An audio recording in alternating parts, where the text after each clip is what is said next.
These people bring out the absolute worst parts of us. So, Chrissy, the question is, what are you going to do about it? Because at the end of the day, they can bring these pieces out, but then you have the responsibility of what are you actually going to do? That's the hard part. That's where it gets real. It's the real stuff that people don't want to talk about. Is like, okay, how do we pick up the pieces afterwards? How do we actually work on the stuff that's inside that I don't want to deal with? The guilt, the shame, the frustration, the blame, the lack of self-worth, all the self-esteem pieces, all those aspects. Donna says, I want freedom in my mind.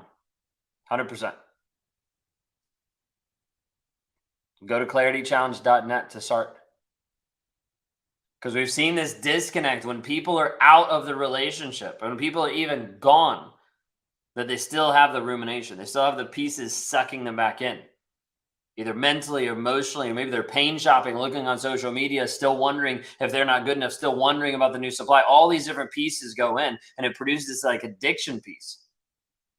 Divorced 19 years and 23 years of lies. I'm so much happier now. That's awesome. Glad you're free. I let him move across the country. I'm in the process now, trying to find somewhere new to live. Okay.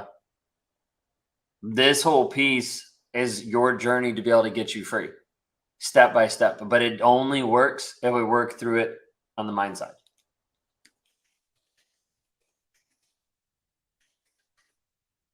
I still wish he was here, but I'm happy he is not. That's common. That's common to be able to feel and to be able to think. A lot of times you'll want to still have that person interact, even though you know that they're toxic.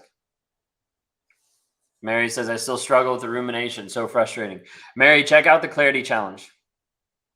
Because that's the piece that we've seen the biggest breakthroughs of people that struggle with the rumination, because it's not just these intrusive thoughts and these ideas. It's underneath. There's a story that you end up telling yourself that still holds on to hope, still holds on to potential, still holds on to this idea that maybe something will happen. And oftentimes we get people where they've gone through therapy, where they've gone through different pieces. They've had sleepless nights, hair loss, autoimmune, all these different like symptoms. They're like, I don't know how to fix this. And it's because what's up here hasn't been worked through. Please tell me to block him. He just ended it with another girl, but he could Hoover ended it with me for another girl, I mean. So the thing is, even if I told you to block you, the fact that you're asking means that it probably wouldn't work. Because until you change the mindset,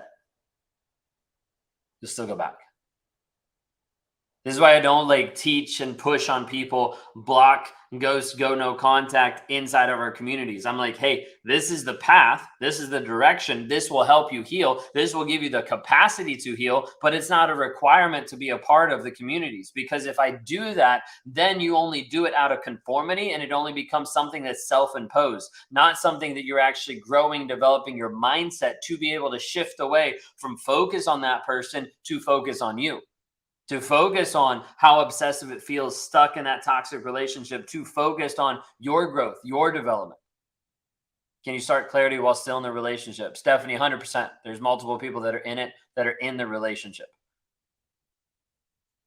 So a big piece of that is being able to help the mindset while you're in it. Because think of it this way. If you just went no contact, like I would think of it this way. I would rather have some people do Clarity Challenge in the relationship, because it strengthens them for the steps and for the things they need to do to move out of the relationship. So if you're like, I know I need to leave, but I'm not strong enough to do it, then 100%, it's the best place for you. Because then you're able to work through the processes in your mind so that you have the fortitude to keep doing the things you need to do. Does the Clarity Challenge also touch base with the emotional part? Yes, 100%. 100%. And it starts helping you process and go through those emotions. Like we go through and you do daily assignments, but then also the tool that we use, you can use that multiple times, like as much as you want. The tool that I use called stacking. And then with that, that's what processes deep, deep emotion. The more you engage with it, the more you dive into it. That's what we do on a higher level inside of our Thriver community. That's what I do on a level with a couple people that I work with in my mastermind program, like helping them actually see there are depths that you can get inside yourself that help unlock things you've never unlocked before. With clarity, you'll find a way out. 100%. 100%. Why can't I let go what is wrong with me? Nothing's wrong with you, Kelly. It's natural. You're like, that doesn't feel natural. I get it. It's natural though, because you're coming from the place of like, this feels unnatural. I'm coming from a place of like, in my world, you saying that is absolutely normal because that's who we work with every single day. The addiction piece of like, I don't want to let go, but it's killing me.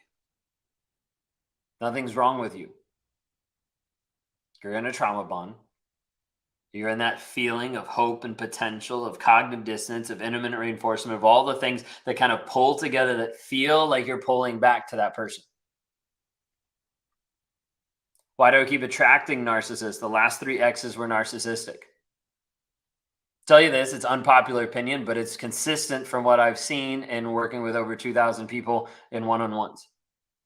Typically, the reason why you attract a narcissist and why you keep going through narcissistic cycle is because you don't know who you are and you don't follow through with your boundaries. Typically, you don't follow through with your boundaries because you don't actually value who you are. That's it. So if we don't change something, that cycle will just keep going. Like I talk to people every single day that they're like, yeah, no, this is like the 3rd, the 4th, the 5th. Yeah, I was in abusive. Now I was in a overt. Then I went to a covert. And like, we're just cycling through all the different narcissists. Like it happens because it feels normal. It feels normal because that's how you were raised. It feels normal because that's the upbringing, the childhood. That's the past relationships. It feels normal. But it's not. And you can actually be free from that. Is there any hope for a narcissist? Can he become self-aware like you if he is willing to try? The thing is he willing to try? If he's not willing to try, then there is no hope. And Stephanie, the hard part is you can't force it. You can lead a horse to water, but you can't force it to drink. And if you did force it to drink, you'd probably drown it. And that's not no bueno. Okay? You need to understand, like, the trauma bond piece gets you stuck. Oh, Chrissy, I didn't see that. Sorry. Claritychallenge.net. It's at claritychallenge.net. My husband blames years of bad actions and infidelity on alcohol and claims to be done with drinking. The alcohol didn't make him do it. It's just his sedation tool to justify that he did it. To justify that he decided not to show up as a man and go do the things that he wanted to do. That's it. No more, no less. You see, a narcissist is going to blame all their actions on someone else, on something else, on anything, but their own decisions and their own willpower. They're going to tell you, it wasn't my fault. When in reality, they're the only one that could have made a different decision. But they chose not to. I hope that you'll make a decision today that'll help you grow, change, and develop. Whether you're in your exit strategy, out of the relationship, whatever it might look like, and you're dealing with the trauma bond, the rumination, the intrusive thoughts, the emotional healing, all those different pieces, I want to encourage you to go to claritychallenge.net. There we've scripted out a process, a step-by-step plan to break you free every single time.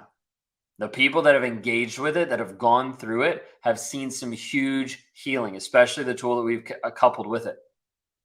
Because you start to be able to process your emotions, your feelings, the things that have been bottled up inside that you haven't been able to let loose or actually show who you are because of the abusive relationship.